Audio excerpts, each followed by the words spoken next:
Salut tout le monde, c'est Guillaume, on se retrouve aujourd'hui pour une nouvelle vidéo dans l'univers geek. Aujourd'hui on se retrouve pour une nouvelle critique vu que je vais vous livrer mon avis sur la saison 1 d'Ahsoka.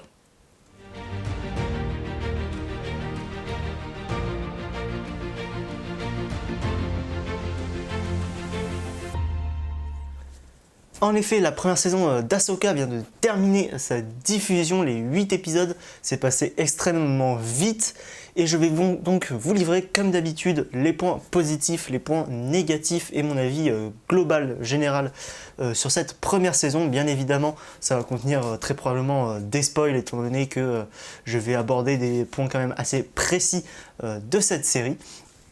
Donc c'est parti, en points positifs. Donc, dans un premier temps, on va parler plus général, là on va parler assez général, les combats. J'ai trouvé les combats bien meilleurs que sur les derniers films / séries Marvel au sabre laser, j'entends. Dans un premier temps parce que les chorégraphies nous ont un peu plus rappelé la prélogie, qui était très acrobatique, très impressionnant avec des mouvements de sabre très fluides, très rapides. Là, il y a eu un peu moins d'acrobatie, c'était quand même pas autant acrobatique qu'à l'époque, mais j'ai trouvé que les combats étaient bien mieux que dans Kenobi par exemple, où c'était plus émotionnel et voilà l'instant plus que le combat en lui-même qui était impressionnant. Là, j'ai bien aimé, surtout bien évidemment, l'affrontement entre Ahsoka et Anakin qui était extraordinaire, hein. Hayden Christensen qui est vraiment le meilleur, je pense, manière de sabre de la saga. Vraiment, ces mouvements sont tellement fluides, tellement parfaits que c'était vraiment cool. Les petits combats avec Baylan aussi qui étaient fort sympathiques entre Ahsoka et Baylan. J'ai vraiment bien aimé ça. Et après, quelques petits combats entre Shen et Sabine, le deuxième entre Ahsoka et Baylan. Et bien évidemment, dans le dernier épisode, le combat avec Ezra, bien évidemment le retour d'Ezra, Sabine et Ahsoka, donc qui avaient tous les trois un sabre contre tous les Stormtroopers et même les zombies Stormtroopers qui ont été ramenés. Donc voilà, globalement, je trouvais les combats plutôt intéressants, vraiment intéressants. C'était pas une saison axée sur les combats. Au début, je m'y attendais un peu. Je pensais que ça allait être une saison avec. Il y a eu de l'action, hein, je dis pas, mais je pensais ça allait être une série vraiment avec énormément de combats au sabre laser, que ça. Et au final, je trouve qu'ils ont réussi à trouver un bon équilibre entre narration et combat au sabre laser.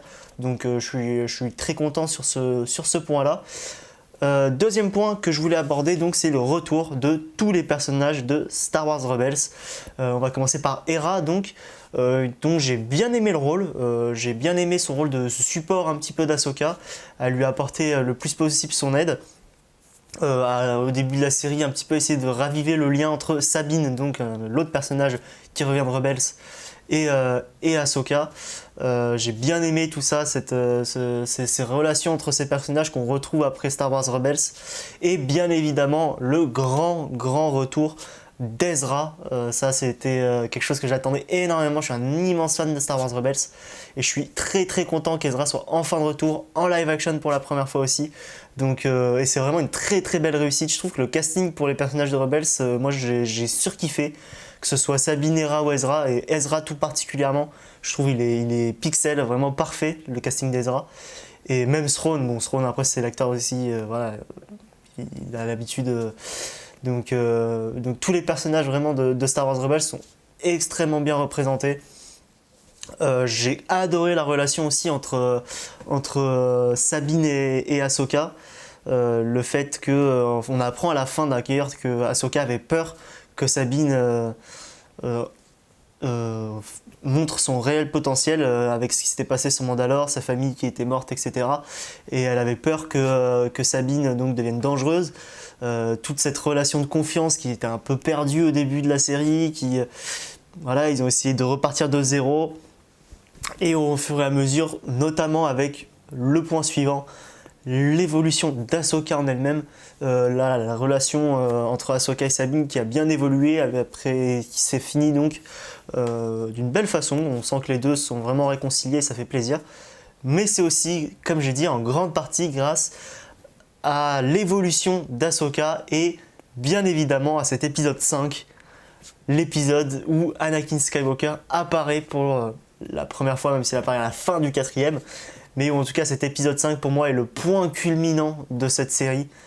Et à partir de l'épisode 5, tout a été vraiment très bon. Honnêtement, avant l'épisode 5, c'était cool. C'était très bien, pas de problème. Épisode 4, ça commençait à être vraiment vraiment bien. Les 3 premiers, j'ai trouvé que c'était bien. C'était une bonne série. Mais voilà, on rentre dedans petit peu par petit peu. Et à partir de l'épisode 4 et l'épisode 5, là ça décolle. Et l'épisode 5, je trouve déjà l'apparition d'Anakin, qui vient pour donner sa dernière leçon à Ahsoka, qui est en réalité, il faut qu'elle vive sa propre vie, il faut qu'elle vive elle ce qu'elle est. Et c'est pas parce que lui, il est devenu ce qu'il est devenu, il est devenu Dark Vador, qu'elle va forcément devenir la même chose. Et j'ai trouvé que c'était très cool parce qu'ils ont réussi à mettre du fanservice, forcément, même si j'aime pas dire qu'il y a beaucoup de fanservice, mais il y en a un petit peu. L'apparition de Rex notamment apporte pas grand chose si ce n'est pas du tout à l'épisode. Alors que pour le coup, le reste du fanservice, comme beaucoup l'appellent, le fait qu'il y ait Anakin qui reparte dans la guerre des clones, voilà, qui faisait toute cette discussion, et ben honnêtement, j'ai trouvé que c'était pas tant que ça du fanservice, étant donné que ça sert réellement l'évolution du personnage. Si ça servait pas tant que ça l'évolution du personnage et que voilà, on le fait apparaître juste pour le faire apparaître, bon, là effectivement j'aurais été un petit peu pareil dans ma réflexion. Mais là honnêtement, ça sert vraiment l'évolution d'Ahsoka. Et c'est ça que j'ai bien aimé, c'est qu'on retrouve un peu plus la Ahsoka qu'on connaissait dans The Clone Wars. Donc ça fait vraiment plaisir de retrouver cette partie-là d'Ahsoka. Plus lumineuse, un peu plus aventurière, voilà, ça fait vraiment plaisir. Et j'ai bien aimé d'ailleurs, je l'avais pas noté dans mes petites notes là que j'ai aussi. J'ai oublié Ouyang. Bien petite satisfaction aussi, j'ai bien aimé Ouyang. Je connaissais pas spécialement ce genre de droïde, etc. Mais j'ai bien apprécié. Mais en tout cas, ouais, Ahsoka, gros point positif son évolution, et notamment grâce au gros point positif de la série aussi, Anakin qui pendant tout l'épisode 5 est extraordinaire, vraiment qui donne enfin sa dernière leçon à Ahsoka, qui essaye de lui faire comprendre. On traverse un peu toutes les phases d'Anakin. On l'a au sabre laser extraordinaire, on l'a qui se transforme en Dark Vador, on a Anakin enfin avec un sabre rouge. C'était extraordinaire. Dave Filoni en réalisation avec ses transitions Dark Vador, Anakin, extraordinaire. Bref, l'épisode 5 pour moi c'était le point culminant de la série, qui s'est bien déroulé après ça. Comme j'ai dit avant, c'était bien sans être extraordinaire, c'était cool.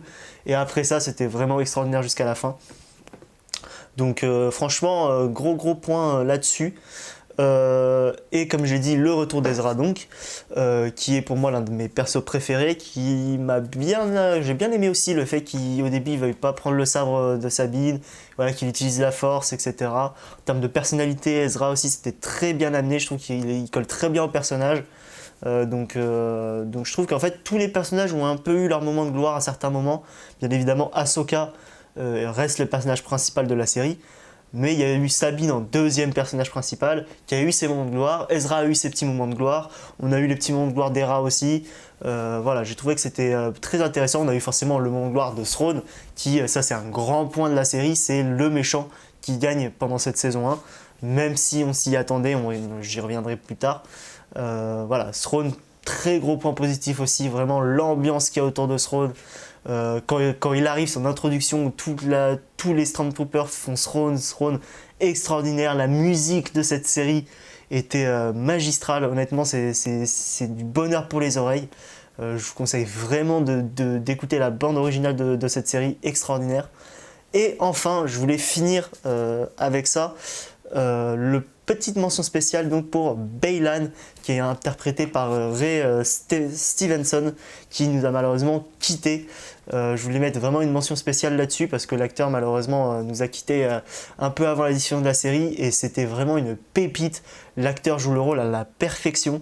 Son personnage en plus est super intéressant, super intriguant, il a un arc narratif qui nous intrigue énormément. On le voit à la fin avec le père, la sœur, et le père, le fils et la fille qui est détruite pour ceux qui ont la référence de The Clone Wars.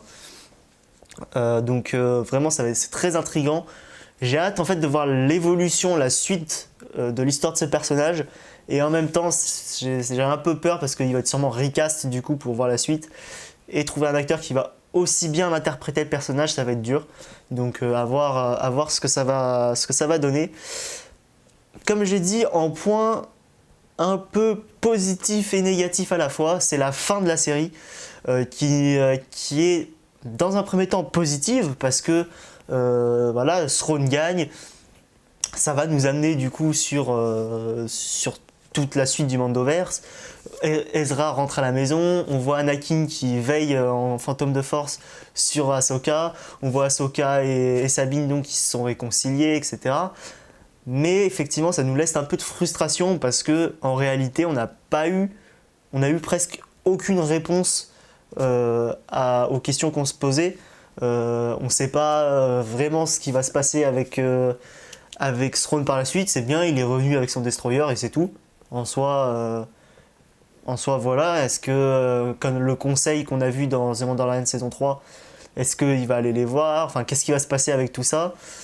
Au final, Ezra qui revient, mais Sabine et Ahsoka qui sont bloqués, un peu l'impression d'être un retour à la case départ en ayant échangé les rôles. Donc ça, très content pour Ezra parce que voilà, mais un peu frustré sur cet aspect-là. Et forcément un peu frustré sur Shen déjà qui est presque pas apparu de l'épisode 7, de l'épisode 8 et qui au final on la retrouve est aussi bloquée sur la planète et voilà, c'est un peu devenu un petit peu voilà, pas grand-chose. Et du coup Baylan qui au final on a quelques indices du coup sur ce qu'il est en train de chercher avec le père, etc.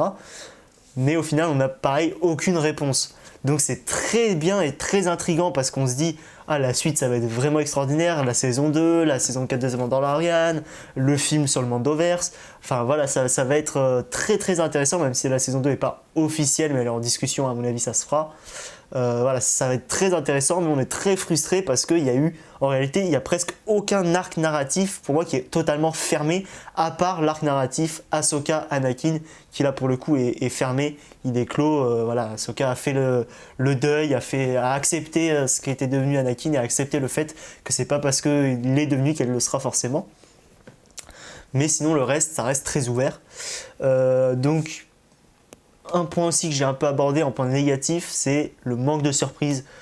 J'ai quand même été très peu surpris par toute la série, honnêtement. Même par la fin, on se doutait forcément que Thrawn allait gagner, de par le fait qu'on nous avait déjà annoncé en fait que ça allait être le méchant principal du Mandoverse. Donc du coup, ils auraient peut-être dû attendre en fait avant de faire cette grande annonce que ça allait être le méchant. Mais enfin voilà, pareil par rapport au fait qu'il retrouve Ezra, on s'y attendait aussi, par rapport au fait que Sabine et Ahsoka allaient se réconcilier au fur et à mesure aussi. Enfin, on savait qu'Anakin allait apparaître pour parler à Ahsoka par rapport à tout ce qui s'était passé. Voilà, ça ne reste pas moins satisfaisant, très satisfaisant, mais il y a eu un manque quand même d'effet de surprise, à part avec le personnage de Baylan qui, pareil, pour moi, reste la meilleure surprise de toute façon de cette série. Même s'il y a eu Ahsoka, il y a eu Anakin, il y a eu Ezra, c'était très cool, et en termes de personnage purement, c'est pas forcément mon préféré, Baylan, mais ça a été le plus intéressant, le plus intriguant à suivre sur cette série. Donc gros point positif là-dessus, mais le reste un peu déçu sur le manque de surprise, même si tout ce qui se passe reste très satisfaisant et très extraordinaire à regarder. Et en deuxième point positif, comme je l'ai dit aussi un peu au début, c'est surtout, point négatif, c'est surtout le début de la série qui au final quand tu le regardes tu te dis ok c'est cool, franchement c'est pas mal, allez. Et en fait quand tu regardes la suite de la série tu te dis ah, le début était un peu lent, franchement.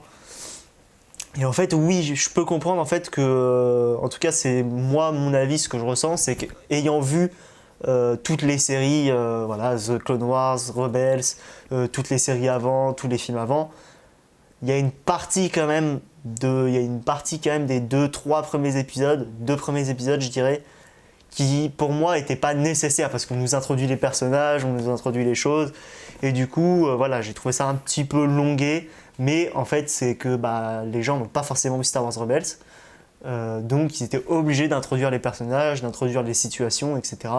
Donc voilà, c'est un mal pour un bien, un entre guillemets mal pour les personnes comme moi, je trouve, qui ont déjà tout vu et qui connaissent déjà.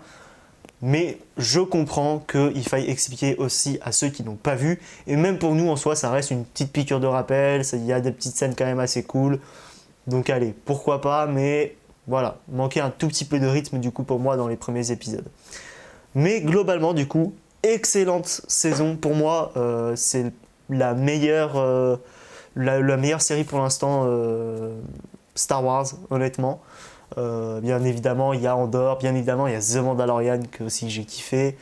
Il y a Obi-Wan, il y a Boba Fett, enfin voilà, il y a toutes les séries Star Wars, mais moi c'est celle que j'ai préférée.